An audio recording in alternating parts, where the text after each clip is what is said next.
This week, I get my passport taken off me. They've took my passport and my boarding pass. Nearly missed my flight 3 times and experienced the most chaotic airport in the Caribbean as I try to survive 8 hours. Oh, wow. I honestly didn't think I'd make that. On the Caribbean's most chaotic airline. Will I end up where I want to be by the end of the day? Will I end up in the destination that I've planned by the end of the day? I have absolutely no idea. This is the Caribbean. Anything can happen. There's only one way to find out. Let's go and get it checked in. But here's the problem. Every connection today is on a different flight. If just one runs late, well, I'm stranded on some random island in the Caribbean with no way out. This is high-risk island hopping, and it all starts right here. Hi, good morning. How are you? Good, thank you. Yeah, thank you. The bag is not considered a carry-on. Okay. So we're going to have to check It's going to have to be. Okay, that's fine. Will it make it? It's going, yeah. There's 4 flights. Will it get to all the way to the final, to your final. Okay, as long as it will make it, that's good. Yeah. I was worried about me not making it, but if that... Oh, you're going to make it. Let's have some faith, hey? Yes. And yep, that's 2 bag tags she's putting on with 4 airports printed on them. Let's just say my confidence wasn't exactly sky high at this point. All right, boarding will be to the double glass. Amazing, thank you very much. Enjoy your flight. Awesome, thank you, have a good day. Alright, I don't know about me making it all the way through to my final destination today. It's whether my bags will. Now, I've had to check my bagging because it's considered too big for hand luggage on these small turboprops. I've got 4 connections. They put 2 bag tags on, one of them for the first 2 flights, one of them for the next 2 flights. What are the chances of that bag still being with me by the end of the day today? I would say not very high. Hey, good morning, how are you? Thank you. Right, security nice and easy this morning. They must recognise me from yesterday when I was doing all those crazy flights because they just waved me straight to the front of the line. So I'm flying an airline today called Caribbean. Their route network covers most of the Caribbean. They've got a growing fleet of planes as well. They've got ATRs, Embraer 120s, they've got everything. We've got about 4 stops to do all the way across to our final destination of Antigua, which is where we're aiming to be tonight. And also where I'd very much like my bag to be tonight as well. And here's our ride for the first leg of this marathon, the ATR 42, a small turboprop, but one that'll carry me a long way south today. Hey, good morning, how are you? Hello, good morning. Okay, just wait downstairs for us, okay? Awesome, Enjoy thank your you. flight. You're Thank you. welcome. Time for flight 1 of 4, then Nassau to Provenciales. A long leg ahead and the start of what could be a very long day. Hi, good day. Sorry to bother again. Are you a YouTuber? Yes. My coworker recognized you. He can't even come on the ramp. He was so excited to see you. Enjoy your flight. Well, say hi for me. Alright. Thank you. Hey, good morning, how are you? Welcome aboard. Thank you very much. Anywhere from rows 8 through to 12, okay? Oh, okay, perfect. Not the seat on here then? No, wait All and right. balance. No worries. Thank you. And so it was time to settle into my seat on the ATR 42, home for the first and the longest leg of the day, 90 minutes south across the Bahamas. We taxied out to the runway before it was our turn to take to the skies.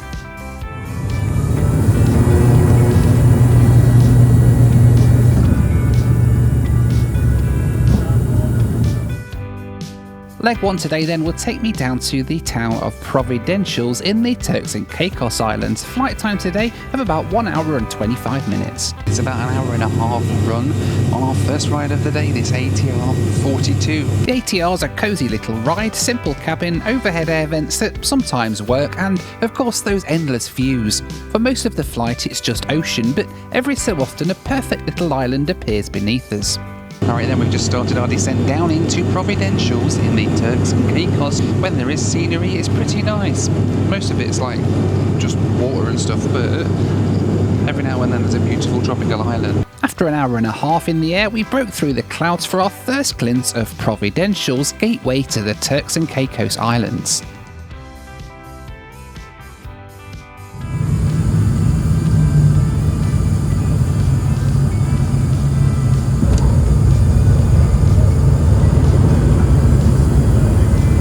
Provenciales is home to a tiny airport terminal that was about to deliver an experience like not many others. See you later. Now it was time to find out what connections were really like here in the Turks and Caicos Islands. Hi. Are you staying here? Transit. Transit to where? Santo Domingo? Santo Domingo. Go straight. You see the people on the line over there? Yeah, Go straight. Straight Go through straight. to the transit lounge. Okay, thank you. And it turned out to be, well, not exactly a transit lounge, more like a holding pen out the back of the terminal. No seats, just a handful of confused passengers, and me wondering what on earth I'd signed up for. If I thought this airport felt like going back in time, the giant COVID-19 posters confirmed it. It was like I'd officially been transported 5 years into the past. We were led into a tiny room with a security checkpoint, and that's where they took away my passport and my boarding pass. Welcome to Provenciales in the Turks and Caicos Islands. Very strange connection. They've took my passport off me and my boarding passes. I've got no clue now what flight number I'm on next. I don't know when it's going to go, when I'm going to get my passport back. He mentioned something about they give it to you at boarding, but like, how do I board without a boarding pass that he's now got? I have got absolutely no idea. It's absolutely rampart full, this airport as well. Bus station type atmosphere vibe going on here, but hey, never mind. Beautiful approach and landing into here, and I'm sure it'll be nice when we take off as well. I think it's the same plane as well, across to the Dominican for our next stop. Let's go see if we can get on board without a boarding pass. Now, if you think it's worrying when someone takes your passport away, imagine what's happening to your data online. That's where today's sponsor, Incogni, comes in. There's a good chance that some of your data is out on the internet. Your name, your email address, your browsing habits, they're all being collected by data brokers. And it's not just about spam. That data can be used for scams or even identity theft. If they can't find you, they can't harm you. But that's where Incogni comes in. You see, they reach out to data brokers on your behalf to get your information removed. And with their new custom removals feature, you can even point them to websites where your data shows up, and they'll take care of the rest. Signing up is ridiculously easy. You just put in a few basic details and Incogni gets to work. Their process has even been verified by Deloitte, so you know it works, and Incogni keeps monitoring in the background, following up if your data reappears. Now, I've used Incogni myself, and I was genuinely shocked at how much of my old data was out there floating around on the internet. Addresses, phone numbers, even stuff that I've forgotten existed, now it's all gone. So if you were to take back control of your personal info, head to incogni.com/Noel Phillips. Use my code Noel Phillips to get 60% off an annual plan. That's less than the cost of a seat selection on some airlines. And talking about taking back control of your data, it was time for me to try and take back control of my passport. You have my passport. UK, the top one, I think, that's mine.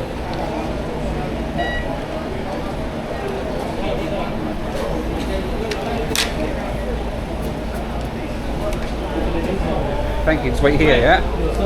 And so, with passport finally back in hand, I was sent straight into yet another holding area. At this point, I was just hoping the plane hadn't left without me. Santo Domingo? Yeah. Where's the trash out here? Santo Domingo?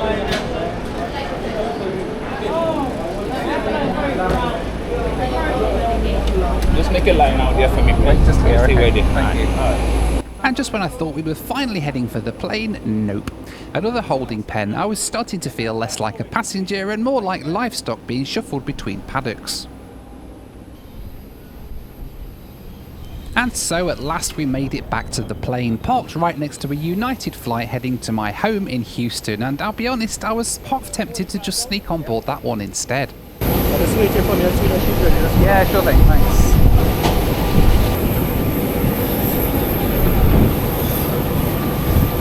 Hello again. Thank you. So I'm going to ask you to sit anywhere from rows 1 to 4. 1 to 4, okay, Yes. no problem, thank you. Alright then, flight 2, saying goodbye to the bus station of Provenciales. That was a crazy connection. I'm really hoping that the rest of them aren't as bad as that. We're off to Santo Domingo next in the Dominican Republic. Again, anywhere from rows 1 to 4, so I've gone for row 1, exit row. Look at this. There's some weird writing actually up there. I don't know what language that is in. Not entirely sure the history of this plane. Alright, I think all the bags are on now, hopefully including mine. I don't see it sitting on the ramp somewhere. Fingers crossed it's coming with me. I meant to say as well, I normally have an AirTag in my bag, but I actually swapped that AirTag out of that bag into another one for a previous trip and forgot to put it back, so I've got no way of tracking my bag.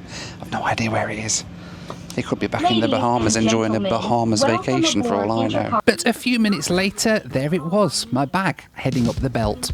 proof it hadn't abandoned me just yet at least. And with a friendly wave from the baggage handler, it was time to push back from the gate and get on our way.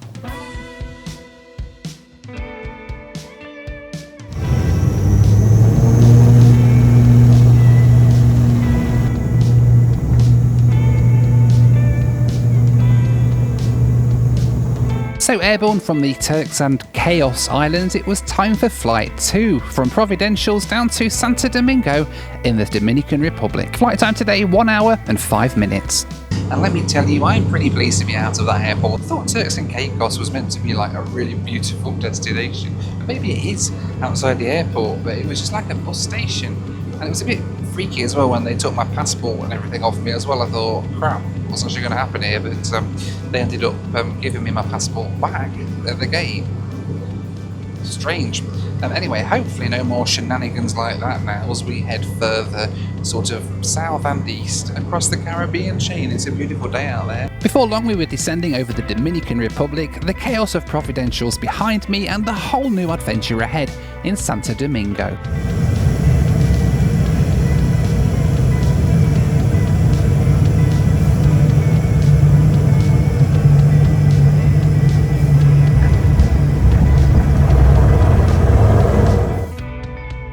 After touching down in Santo Domingo, we taxied right past the main terminal and were sent off to a remote cargo ramp. And where did we end up parking? Well, smack between an ICE deportation flight and DJ Khaled's private jet. Budget approved! Talk about knowing your place. See you soon. Are you going to Tortola? No. Oh, okay, another cruise. Okay, thank you. There was a bus ride to the terminal before once again those connecting were singled out.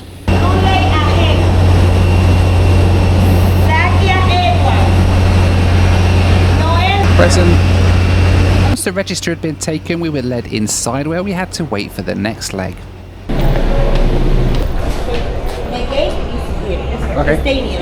Okay.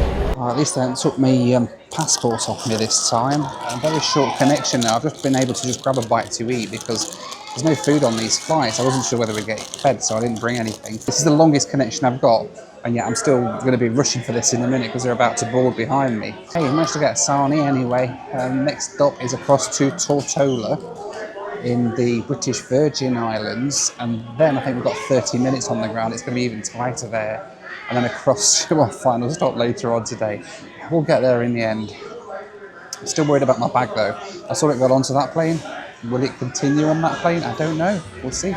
Now, before we board, I've got something pretty exciting to announce. I'm co-hosting a brand new aviation creator convention next April called AvCon, happening at the Delta Flight Museum in Atlanta. Think Comic-Con, but for AvGeeks. I'll be there along with Josh Cahill, Jeb Brooks, Swiss 001, Airline Videos Live, and many more creators too. It's a full day of panels, meet and greets, vendors, and all things AvGeek. Tickets are on sale now. Head over to avcon.com to grab your boarding pass.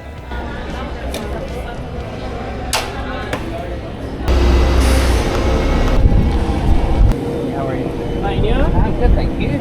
Alright, next leg then across to Tortola on Beef Island in the British Virgin Islands. The penultimate leg on today's flight.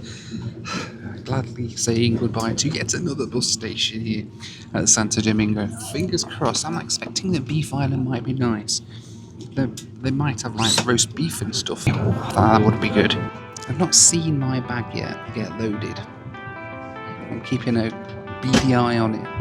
We might not have had beef on the plane today, but we did have avocados, and once they'd been loaded, the engine started and we began our taxi back out to the runway.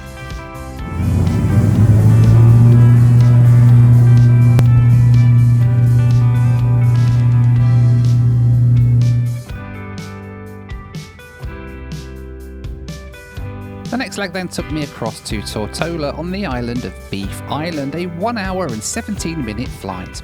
Alright then, airborne from Santo Domingo, albeit about 30 minutes late. My connection in Beef Island well, it's only a 30-minute connection. We are potentially going to be missing the next flight. Fingers crossed, one of three things happens. Either we make up that time so we're okay, either they allow an absolute ton of padding in the schedule so that we're going to still have plenty of time to make it, or the other plane waits for us down there because it is a different plane. With every minute counting, I was glued to the clock. A 30-minute delay for a 30-minute connection doesn't exactly add up, and Beef Island isn't the kind of place with spare flights waiting around. Alright, looking at full flight, we've made up a couple of minutes since we got to cruising altitude. Maybe we're back in the game, I don't know. This now gives us about 10 minutes to make our connection down there. It's still pretty tight. I don't know how small the airport is on Beef Island, but is it 10 minutes connection small? I don't know. This is drama I didn't need today. As we cruised past the island of Puerto Rico, the clock was still ticking. Every minute in the air was a minute I didn't have on the ground in Beef Island. But as we lined up for the British Virgin Islands, the stress gave way, at least briefly, to one of the most stunning approaches in the Caribbean. A picture-perfect arrival. If only I had time to actually enjoy it.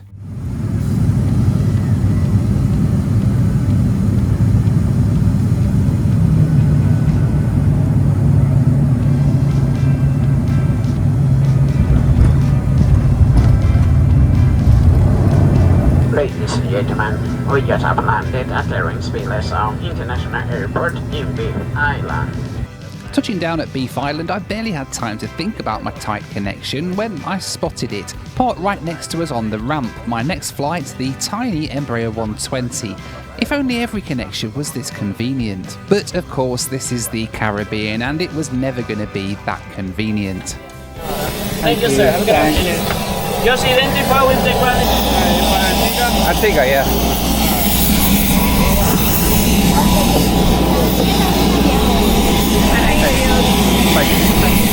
For a brief, glorious moment, I thought that we were heading straight across to the Embraer. But of course, this is the Caribbean. Instead, we were marched all the way into the terminal. In the space of just 10 minutes, I was stamped into the British Virgin Islands, through security, then stamped back out again, just to rejoin the very same flight waiting for us outside. But somehow I'd made it. The only question now, had my bag been just as lucky?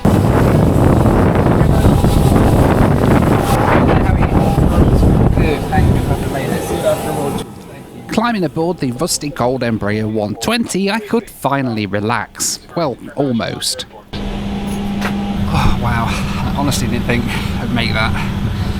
But here I am, Embraer 120. I wish I had more time to appreciate it from the outside, but we're on. Crikey. And after just 15 minutes on the ground in Tortola, it was time to take off for the last flight of the day.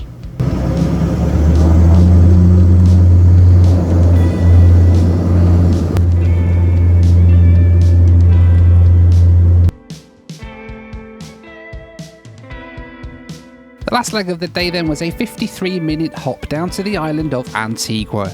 Well, I actually made it onto this flight. That was a surprise. I didn't think that would be happening. Seriously, I mean, props to them for pulling that one off. We arrived literally 15 minutes before the scheduled departure time. They managed to whip us through customs, immigration, security, everything, and back out to the plane just in time. Crazy. And it's an Embraer 120 as well, just flipping amazing to get a ride on one of these. I've not had a chance to appreciate it really. I'm just knackered and glad to be on it. My only concern now, of course, and you guessed it, that bag.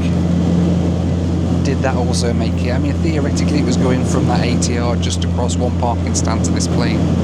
Theoretically it should have made it, but who knows? Let's just keep everything crossed. Right underneath me now is my bag, or behind me even is my bag. Where do they put bags on an Embraer 120 anyway? Somewhere on this aircraft hopefully is my bag. Somewhere over the Caribbean, a rainbow appeared, a little reminder that this marathon day was finally almost over. I'm so looking forward to actually getting off these planes today. Breaking through the clouds, the island of Antigua appeared beneath us, the final stop on this marathon day.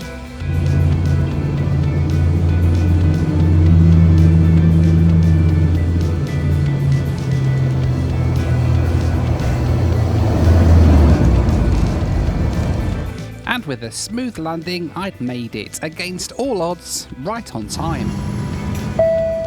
The only question was, had my bag. Thank you, bye-bye.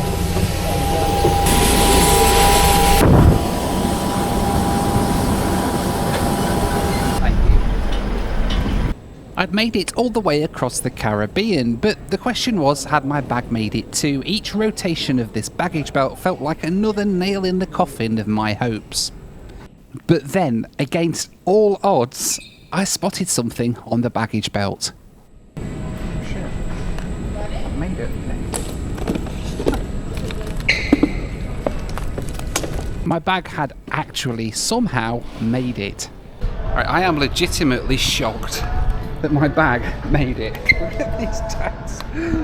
So many tags on it. It made it, despite all of those connections. What? That did surprise me. I nearly didn't make it, let alone my bag. I have US, but US is good. yeah, it's Hodges Hotel. Hodges Hotel? Yeah. That's $20 US. 20 US, yeah. Perfect, very good. All right, thank you. And what a place to end the day. Antigua is absolutely beautiful. Even just this short drive across the island made me want to come back and explore it properly. This wasn't just a connection stop for me, it felt like a destination that I'll be returning to. Nice one. Thank you. See ya. Oh, this hotel I like. I'm literally checking into the hotel right now. I've given her my passport and my credit card. She's given me a rum punch. A rum punch, not just a punch, like most people want to. Oh, this is good. Well needed after today. All right, then we made it to Antigua. What a hotel as well. This is the Hodges Bay Hotel. It's quite a new one, I think. It's only been open for like a couple of months or something. Hence why I was able to get a room when I booked this like 3 days ago. So yeah, it's quite a nice place. Antigua seems like a beautiful island, you know. I wish I'd have booked more time here rather than just connecting through on my way somewhere else, because it's pretty nice actually. I love it. I wonder if I can extend my stay here a little bit. I don't think Rachel will be too happy with that. Maybe, just maybe, I'll have to come back with her and we'll have a nice actual vacation here. But look, there we go. There's my balcony and a view out over the sea. Look, that was Inter-Caribbean Airways. Pretty much the entire length of the Caribbean, or most of the length anyway, as far as Antigua from the Bahamas. What a day, flying through some really cool little airports. Really enjoyed that. It was fun, it was exhilarating, and my bag made it too. You can't say fairer than that, can you? Let me know what you thought of them down in the comments. As always, thank you so much for watching. Take care and I'll see you on the next one. Bye for now.